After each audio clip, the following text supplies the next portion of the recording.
পুরানো সেই দিনের কথা ভুলবে কে রে হায়, ও সেই চোখের দেখা প্রাণের কথা সে কি ভোলা যায়? পুরাতন কিছু যাই থাকুক না কেন জীবনে কখনোই ভুলতে পারবেন না। কোনো এক সময় এরকম কোনো কিছু দেখে আপনার সেই পুরাতন কথাগুলো মনে পড়বে। একটা সময় ছিল আমিও এইভাবে খেলনাপাতি খেলেছি অনেক। তো আজকে আমি রান্না করতে যাচ্ছিলাম, ঠিক সেই সময় ফারিয়া এইভাবে খেলছিল, তো দেখে খুব ভালো লাগলো। ঠিক কবে এভাবে খেলনাপাতি খেলেছি সেটা মনে নাই, কিন্তু খেলেছি কোনো এক সময় সেটা মনে পড়লো।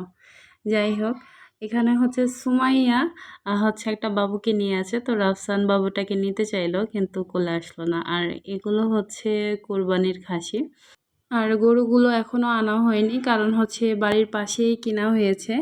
এই কারণে হচ্ছে ঈদের দিন সকালে একেবারে নিয়ে আসা হবে।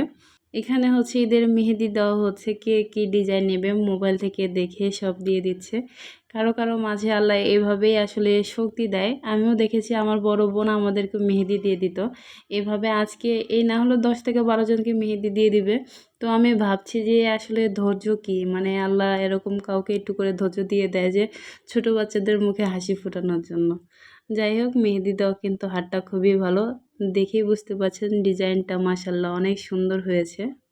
আজকের ভিডিওটা এখানে শেষ করছি। ঈদের ভিডিও নিয়ে কিন্তু আবার হাজির হব। আল্লাহ হাফেজ।